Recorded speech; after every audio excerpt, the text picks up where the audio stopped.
Welcome to Battlefield 1 Apocalypse. I was lucky enough to be invited to a CTE event where I got to test all of the new stuff. You've probably seen a lot of videos coming out around the same time as this one, showcasing all the new content. Now in this video I'm going to go through all the new stuff in a very concise way, get through it as quickly as possible. I'll have every bit of information in here. The purpose of this CTE event was to assist with the development of the map whilst letting the community know what to expect in the future. This is of course a very early build of the game, so you can expect this stuff to change a fair bit before the full release. This video is of course brought to you by the Game Changers program. If you want to check out the latest developments in Battlefield, make sure you jump on the CTE within the next couple of days. That's when the build should be up.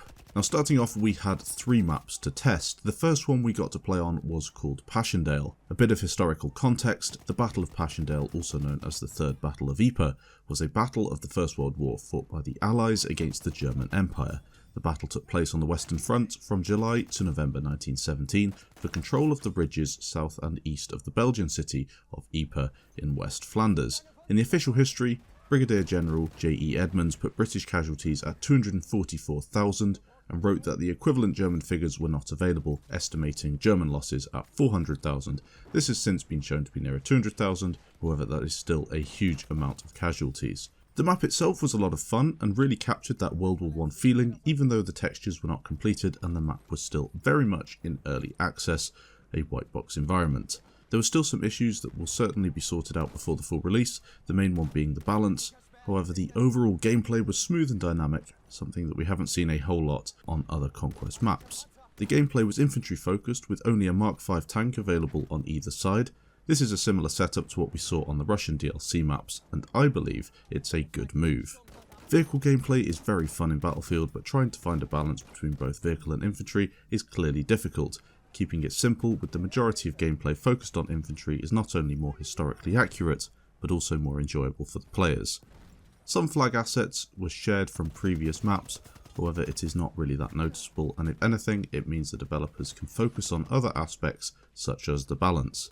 From what I've seen so far, I can confidently say that this map will play very nicely on release, just as long as the developers work on the flag placement a little bit. You cannot have a game that is consistently one-sided. The next map we got to take a look at was La Somme. The Battle of the Somme, also known as the Somme Offensive, was a battle of the First World War fought by the armies of the British and French empires against the German Empire. It took place between the 1st of July and 18th of November 1916, and the battle was intended to hasten a victory for the Allies, and was the largest battle of the First World War on the Western Front. More than 3 million men fought in this battle, and 1 million men were wounded or killed, making it one of the bloodiest battles in human history. Pushing from the base out into the open through the fields is quite the experience, and although this map suffers from a serious balance issue, I don't think it is a big problem. The main reason for the poor balance was down to us playing Conquest Assault and not having enough players. On a full server, there is no way that the defending team would be able to hold us back, and if DICE included a few more passenger vehicles at the start, things would be better.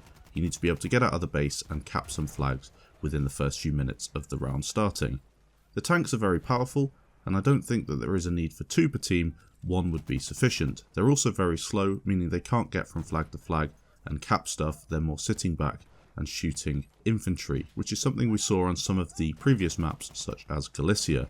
That really needs fixing, because I don't want another experience where tanks are just camping and shooting across the map. There is also a lack of cover when moving from flag to flag, which allowed some sniper players to really boost their scores. However, that is again a simple fix. A couple of trenches, maybe some little additional bits of cover would really sort that out. The final map we got to test was called Caporetto. The Battle of Caporetto was a battle on the Austro-Italian front of World War I.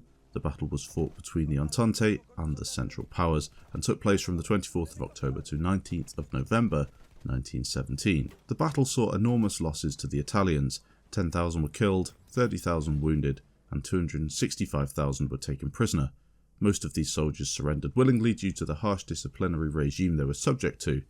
The Austro-Hungarians and Germans only sustained 70,000 casualties in contrast. I thought this map was the weakest out of the 3, and this was again down to the game mode. Conquest Assault just doesn't work in its current state on Battlefield 1. Giving one team all the flags and a ticket deficit does not create a solid alternative to simply playing Conquest. There was no real way to get out of the base, and even when a few of us really concentrated on taking a plane and dropping in behind the enemies there was just no hope. This resulted in many players camping near their base in a hope to just stay alive and get a few kills. There was an interesting gas cannon on this map too. Gas in World War I was often dispensed through canisters fired in a similar way to artillery, and this is the first time we've been able to see it in action on Battlefield 1. Overall, I'd say this map needs the most work, but that is mostly down to the game mode being pushed on it. Frontlines, operations, domination, these would work slightly better. Currently the map suffers from some cover issues and it is fairly easy to farm with the attack plane. It only took me a few minutes to work this out, and I actually jumped out of the plane in order to let other players have some fun on the ground. This will certainly have to be looked at, and maybe the placement of AA guns in the base would solve the issue. This mode would be great if DICE could make it slightly more balanced, more passenger vehicles, maybe one team gets planes just for the very beginning of the match in order to get out of their base, and then the planes don't respawn purely as a way of taking some flags. It's no good if you're spawning at the top of the hill and just being shot as you run out of your base. It is clear to see that if DICE get this map to work, it will be a stunning arena for battle once the textures have been completed, and I'm really looking forward to it. Finally, I want to take a look at some new content that is coming in this DLC. There are new weapons for all classes. A video showcasing them in action can be found in the description and comments down below. There is a new gadget that is certainly not confirmed for the new game, but was in this current CTE build. The carrier pigeon is essentially a World War I variation of the MAV and allows the player to gain a bird's eye view of the battle below, taking pictures with the camera and consequently spotting enemies for the rest of the team. This is strictly an experiment at this point though, so I can't guarantee it will be in the full game. There was also the introduction of 3 new melee weapons, the bottle, the cleaver and the pry bar. I don't have gameplay of these as I simply didn't have the time to capture everything, however you can expect to see these in the public build of the CTE in a short while. Thanks for watching this video. If you did enjoy, please leave a like down below. I hope you're all hyped for this new DLC. I certainly am. We've seen 3 maps so far. I'll keep you up to date with any more news that comes my way. Thanks for watching, and I'll catch you in the next video.